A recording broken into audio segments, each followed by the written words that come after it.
to the former Energy Secretary of the United States, Rick Perry. Secretary, good to have you. Are you getting a sense from the Biden administration that because of this change on now banning all of Vladimir Putin's oil, when he said he was only open to a partial ban, that he just might pivot on domestic production? Neil, let me just share with you, that was a really great segment. The American people really needed to hear that economics 101 class, if you will, to understand what's going on. You get more of what you incentivize. It's really that simple. Whether you're a governor or whether you're the president of the United States or whether you're running a company somewhere, if you overtax, overregulate, overlitigate, you're going to get less of that. If you free up the market from the overtaxation, the overregulation, and I'll suggest to you that's what's going on here.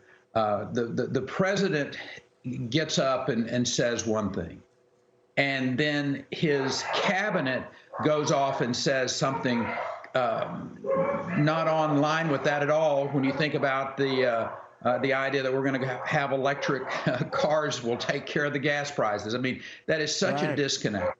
My hope is that that Mr. Biden, President Biden, will in fact see the error of his way, will pivot.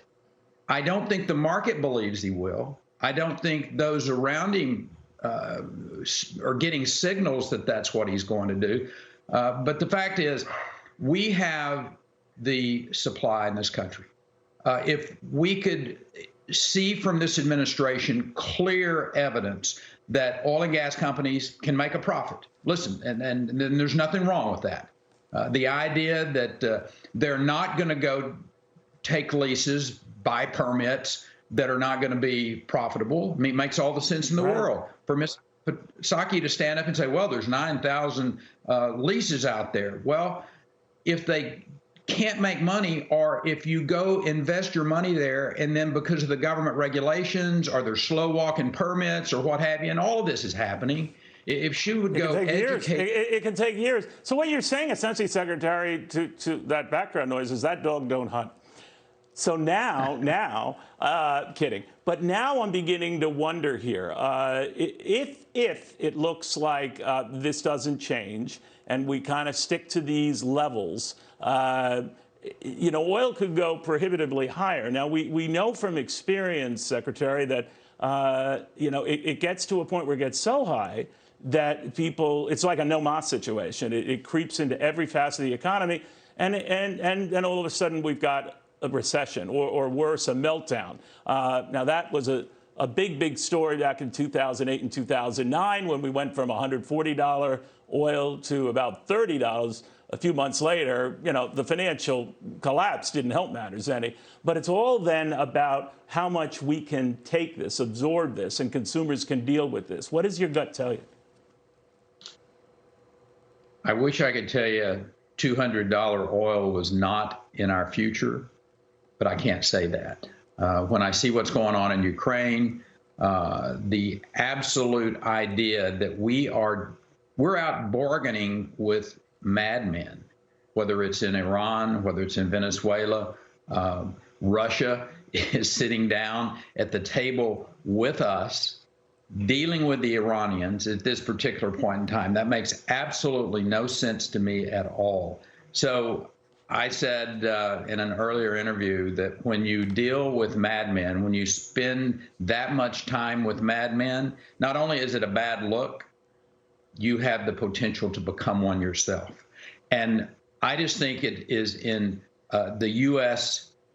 worst interest to be sitting down with Venezuela, to be sitting down with Iran, to be trying to negotiate with these individuals at this particular point in time, when the fact of the matter is the answer is right here, right in front of us. Well, there can be an issue, right, of being too stubborn, right? And I mean, you know, you've been an advocate. I know we talked many times. You were all in on all energy ideas, not one at the detriment of the other. I think of states like Louisiana. I had Senator Cassidy on earlier today talking about they're very big into wind and all these other, as they are natural gas and all, a major player in that field. So they're all in on all ideas. So it's not coming necessarily at the expense of green or traditional. It's all in on everything so that we have everything. Why can't we just do that? That would be a good idea, Neil. Yeah. All right, Rick Perry, a pleasure seeing you again, sir. The former Energy Secretary of the United States, longest serving governor of the beautiful state of Texas, I might point out. Hey, Sean Hannity here. Hey, click here to subscribe to Fox News YouTube page and catch our hottest interviews and most compelling analysis. You will not get it anywhere else.